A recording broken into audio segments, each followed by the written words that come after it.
Инфлацијата во јули падна на 8,4%, ама во пракса граѓаните тоа никако да го почувствуваат. Иако власта се фали дека се работело на тоа инфлацијата да се сведе на минимум до крајот на годинава, граѓаните се жала дека едве крпат крај со крај. Им препорачуваат на властите да се спуштат на земја, зашто животниот стандард станувал се полоша, живеачката се поскапа. Покрај храната поскапело буквално се: струјата, горивото, потоа кафето во кафетерија, па дури и паркинг услугите. Годинава луксус стана и да се оди на одмор. Поскапени се дури и аранжманите со приватни сместувања. Поскапо и како пензии ниски, мислам така остана на ова 6% со 6% што, а некои земава по 78%.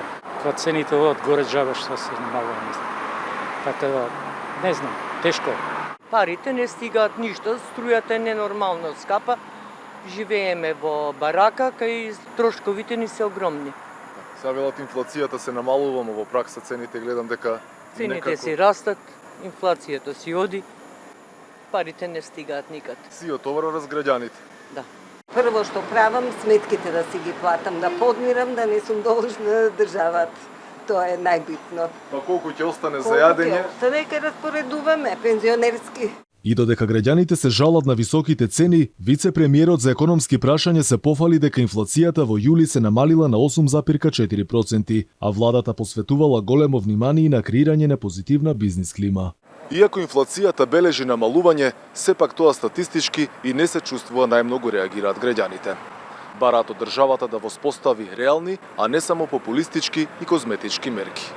Според последните податоци, трошоците на живот за минатиот месец се зголемени за 1% во споредба со јуни, а цените на мало за 1,6%. Пораст на трошоците за живот има и кај овошјето, и тоа за 12,6%. Потоа лебот поскапел за 3,8%, а сирењето за 1,8%. Паралелно во собранието се турка по високото ДДВ за дел од прехранбените производи. Наместо 5 ќе порасне на 10%. Станува збор за наполитанките, пармезанот, гумените бомбони, брашното од соја, тропското овошје. Инаку периодов цените буквално експлодираа, а инфлацијата рушеше рекорди. Во октомври лани таа достигна до близу 20%. Од почетокот на годинава благо се намалуваше и конечно во јуни инфлацијата стана едноцифрена од 9,3%. Иако сега е намалена, сепак за граѓаните и стопанството следи тежок период.